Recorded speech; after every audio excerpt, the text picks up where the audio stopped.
Hi friends, मैं आकांक्षा Sharma GK with आकांक्षा में आपका स्वागत करती हूँ। फ्रेंड्स, आज हम एमपीपीएससी प्रीलिम्स क्रैश कोर्स की 47वीं क्लास पढ़ने वाले हैं और आज हम राष्ट्रीय अनुसूचित जाति आयोग पढ़ेंगे। और मेरा ये जो आयोग का फाइल है एमपीपीएससी प्रीलिम्स का नोट्स का, उसमें से हम ये पढ़ने वाले हैं। तो बहुत सरल तरीके से है आयोग, बहुत सरल तरीके से आप पढ़ सकते हैं। देखिए आपको कैसे पढ़ना है, क्या करना है, हम आगे देखते हैं। आगे बढ़ने से पहले चैनल को सब्सक्राइब जरूर कीजिएगा ताकि आने वाली सभी वीडियोस का इन्फॉर्मेशन आप तक पहुंचता रहे।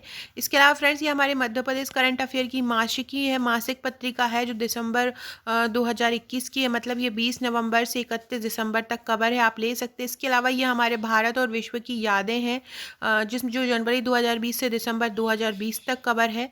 पूरी वार्षिकी यादों का जो मध्य प्रदेश करंट अफेयर है वो कल से आपको मिलने लगेगा। जो भी लोग लेना चाहते हैं वो कल से ले सकते हैं। इसके अलावा आपको कहीं नहीं कुछ नहीं पढ़ना है, बस इन्हीं को ही तैयार करना है।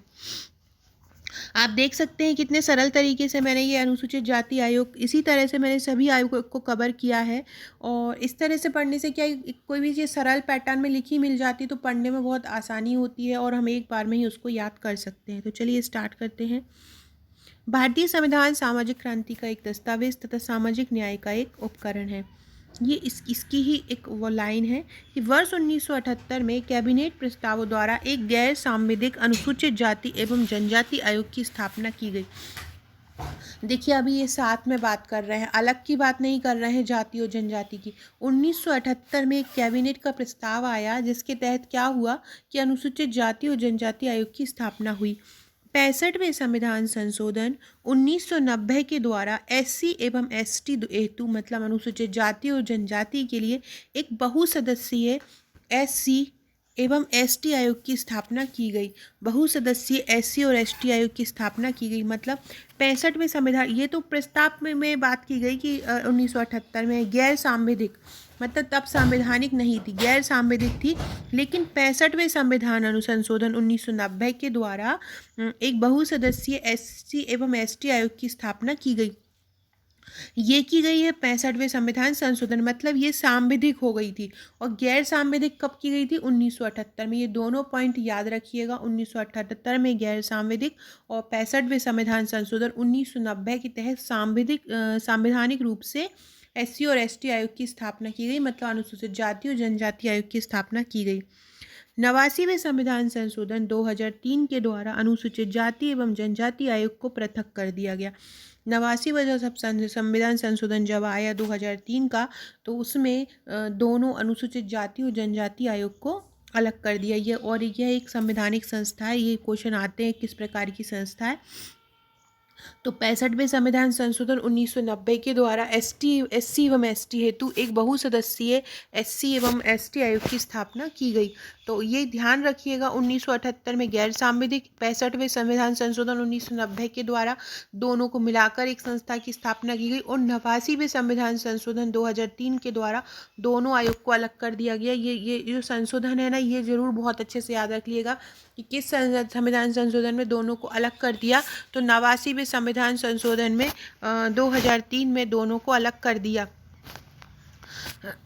इसके बाद क्या होगा कि 2004, अब अलग तो कर दिया, जनजाति अलग बन गया, जाति अलग बन गया, लेकिन जो अस्तित्व में कब आया अनुसूचित जाति आयोग, आपसे पूछेंगे। तो 2004 में राष्ट्रीय अनुसूचित जाति आयोग अस्तित्व में आया। कब आया अस्तित्व में अनुसूचित जाति आयोग? 2004 में अनुसूचित जाति आयोग अस्तित्व में आया। अब हम अनुसूचित जाति आयोग की संरचना पढ़ लेते हैं। अनुसूचित जाति आयोग में एक अध्यक्ष होता है, 2 उपाध्यक्ष होते हैं और 3 सदस्य होते हैं। अनुसूचित जाति आयोग जो है उसमें एक अध्यक्ष होता है, एक उपाध्यक्ष होता है और 3 सदस्य होते हैं। याद रखिएगा, एक अध्यक्ष, एक उपाध्यक्ष और 3 सदस्य। एक अध्यक्ष, एक उपाध्यक्ष और 3 सदस्य। अब हम बोलते हैं आयोग की सलाहकारी शक्ति। तो एससी के विरुद्ध किए गए उत्पीड़न की जांच करना। ये जो उत्पीड़न होते हैं, सुप्रीम कोर्ट जो अनुसूचित जाति होती है उनके विरुद्ध अगर कोई उत्पीड़न होता है तो ये आयोग उसकी जांच करता है। भविष्य में नीतियों के निर्माण के लिए भी आयोग द्वारा कि इनकी नीति किस प्रकार बनाई जाए, उनके लिए आयोग द्वारा सलाह दी जाती है। फ्रेंड्स, जो हमारे एमपीपीएससी प्रीलिम्स का नोट्स है 60 बुकलेट का 16 फाइल आपको मिलेंगी। वो 16 फाइल इस तरीके से कवर की गई, इस तरीके से बनाई गई हैं कि वहाँ पे टू द पॉइंट एग्जाम के पॉइंट ऑफ व्यू से सभी यूनिट कवर की गई हैं। जो भी क्वेश्चन इंपॉर्टेंट है वो कवर किया गया है। फालतू का एक थ्योरी नहीं भर दिया है पूरा। इसके अलावा अगर आपको एक पेड ग्रुप भी मिलेगा, उस पेड ग्रुप में मेरे द्वारा जो भी टॉपिक वाइज जी के पढ़ाया जाता है, कोई भी वीडियोस बनाई जाती, कोई भी इंपॉर्टेंट टॉपिक है एग्जाम तक, वहाँ पर आपको याद कराया जाएगा, टॉपिक वाइज आपकी तैयारी कराई जाएगी। तो आपको वो पेड ग्रुप मिलेगा। साथ में हमारी जो 10,000 प्रश्नों की एक टेस्ट सीरीज़ आ रही है, वो टेस्ट सीरीज़ बहुत ज़्यादा इंपॉर्टेंट है। आप उसको टेस्ट सीरीज़ दे दें, टेस्ट सीरीज़ ले लें, टेस्ट सीरीज़ के तौर पर दे दें, या आप उसको परचेज करके पूरा एक साथ अपना घर पे प्रैक्टिस करना चाहें तो आप वो भी ले सकते हैं। वो बहुत ज़्यादा इंपॉर्टेंट रहेगी। जिन्होंने प्रीलिम्स का नोट्स लिया है उनको 50% डिस्काउंट रहेगा, बाकी सभी के लिए 2200 रुपये का रहेगा। तो वो बहुत ज़्यादा इंपॉर्टेंट है। उसमें यूनिट वाइज, टॉपिक वाइज, जैसे खेल कूद का अलग प्रैक्टिस रहेगा, टॉपिक करंट का अलग रहेगा, एमपी करंट का अलग रहेगा। तो इस प्रकार से उसको कवर किया गया है। अनुसूचित जातियों के विरुद्ध किए गए उत्पीड़न की शिकायत आयोग से की जा सकती है। यह शिकायत लिखित रूप से होना चाहिए। आयोग किसी कार्य की जांच पड़ताल कर रहा है तो उसे दीवानी न्यायालय की शक्तियां प्राप्त होंगी। यदि आयोग किसी कार्य की जांच पड़ताल करता है तो उसे दीवानी न्यायालय के समान शक्तियां प्राप्त होंगी। शपथ पत्रों पर वह साक्ष्य ग्रहण करता है। रिपोर्ट में क्या होगा, आयोग अपनी वार्षिक रिपोर्ट किसको देता है, तो आयोग अपनी वार्षिक रिपोर्ट किसको देता है, राष्ट्रपति को देता है। राष्ट्रपति उस रिपोर्ट को संबंधित राज्यों के राज्यपाल को सौंप देता है। अब जो आयोग जो भी उसके पास शिकायतें आई होंगी, जो भी उसको नीतियाँ बनानी होंगी, तो वो अपनी रिपोर्ट देता है, रिपोर्ट बनाता है। तो वो रिपोर्ट वो किसको देता है, रिपोर्ट वो अपने राष्ट्रपति को देता है। राष्ट्रपति उस रिपोर्ट का क्या करता है, तो राष्ट्रपति उस रिपोर्ट को संबंधित राज्यों के राज्यपाल को दे देता है। राज्यपाल रिपोर्ट का क्या करता है, राज्यपाल रिपोर्ट को विधानसभा के समक्ष लाता है। राज्यपाल क्या करता है, रिपोर्ट को विधानसभा के समक्ष लाता है। 2004 में अस्तित्व में लाया, हमने पढ़ लिया। वर्तमान में इसके 12 राज्य स्तरीय कार्यालय हैं। राष्ट्रीय अनुसूचित जाति आयोग के कितने कार्यालय हैं, तो 12 हैं। कौन कौन से हैं, इनमें से कोई भी 3 सही दे देंगे और चौथा गलत दे देंगे, और आपसे पूछेंगे कि चौथा कौन सा है।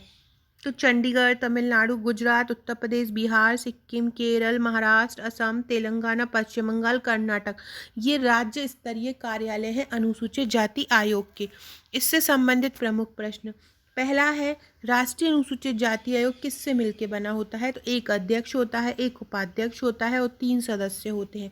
एक अध्यक्ष, एक उपाध्यक्ष और 3 सदस्य होते हैं। दूसरा है यह किस प्रकार का निकाय है, तो यह एक संवैधानिक निकाय है। जो राष्ट्रीय अनुसूचित जाति आयोग है वो किस प्रकार का निकाय है, तो वह एक संवैधानिक निकाय है। वर्तमान समय में इसके अध्यक्ष कौन है, तो जो भी वर्तमान में जब भी एग्जाम समय में जो भी अध्यक्ष रहे तो वो इसका अध्यक्ष आप लिखिएगा। किस संशोधन में अनुसूचित जाति और जनजाति आयोग को अलग कर दिया गया है, 89वें संविधान संशोधन 2003। पहले मैंने इसके पूरे आपको फैक्ट पढ़ा दिए, लास्ट में मैंने आपको इसका वन लाइनर करा दिया। इसी तरह से आपको पढ़ना है। तो किस संशोधन में अनुसूचित जाति और जनजाति आयोग को अलग कर दिया, 89वें संविधान संशोधन 2003 में। पृथक राष्ट्रीय अनुसूचित जाति आयोग का गठन कब हुआ, 2004 में। राष्ट्रीय अनुसूचित जाति आयोग का संबंध संविधान के किस अनुच्छेद में है, तो राष्ट्रीय अनुसूचित जाति आयोग का संबंध संविधान के अनुच्छेद 338 में है। किस में है, अनुच्छेद 338 में है। फ्रेंड्स, व्हाट्सएप ग्रुप की लिंक आपको डिस्क्रिप्शन बॉक्स में मिल जाएगा, आप ले सकते हैं। साथ ही हमारे जो ईयरली के वार्षिक की जो आई है उसकी लिंक भी डिस्क्रिप्शन बॉक्स में मिल जाएगी, आप वहाँ से देख सकते हैं। किस संविधान संशोधन के तहत SC व ST राष्ट्रीय आयोग की सिफारिश की गई है, 65वें संविधान संशोधन के तहत अनुसूचित जाति और अनुसूचित जनजाति राष्ट्रीय आयोग की सिफारिश की गई। किसके तहत, 65वें संविधान संशोधन के तहत। SC आयोग अध्यक्ष की नियुक्ति कौन करता है, मतलब अनुसूचित जाति अध्यक्ष की जो नियुक्ति कौन करता है, तो अनुसूचित जाति आयोग के अध्यक्ष की नियुक्ति राष्ट्रपति करता है। आयोग अपना प्रतिवेदन किसे सौंपता है, आयोग अपना प्रतिवेदन राष्ट्रपति को सौंपता है। आयोग राज्यों से संबंधित प्रतिवेदन किसे सौंपता है, राष्ट्रपति को सौंपता है। और राष्ट्रपति किसको सौंपता है, राष्ट्रपति संबंधित राज्य के उसको राज्यपाल को सौंप देता है। तो ये फ्रेंड्स, हमने सबसे पहले अनुसूचित जाति आयोग को पूरा पढ़ा, उससे संबंधित सभी फैक्ट पढ़े। इसी प्रकार से सरल तरीके से आपको पढ़ना है, इसी प्रकार से सरल तरीके से आप पढ़ेंगे तो आप आपको आयोग में कोई परेशानी नहीं होगी। साथ में अगर हम पेड ग्रुप से जुड़े हैं हमारे प्रीलिम्स के, तो आपको वहाँ इससे भी संबंधित क्वेश्चन आपको मिल जाएंगे, जिससे अब ये जो आप पढ़ रहे थे वो आपको हमारी ये आयोग की फ़ाइल मिलेगी। आयोग की फ़ाइल मिलेगी जिसमें आप पूरे आयोग इसी तरह से डिटेल में पहले टॉपिक अच्छे से लिखा हस्तलिखित जो आपको मिलेगा नोट्स, और बाद में उसको बल लेने तरीके से समझाया होगा। तो अगर आप हमारा प्रीलिम्स का पैकेज लेना चाहते हैं तो ले सकते हैं। 16 बुकलेट्स का इसमें मैप भी आपको मिलेगा, ट्रिक्स भी आपको मिलेंगी, इसके अलावा पूरे ट्रेडिशनल सब्जेक्ट भी आपको मिलेंगे, विविध भी मिलेगा जो बहुत आसान तरीके से होगा। इसके अलावा हमारा ग्रुप बहुत इंपॉर्टेंट है जो आपको मिलेगा, ग्रुप में आपको सभी तैयारी कराई जाएगी। Okay friends, thank you.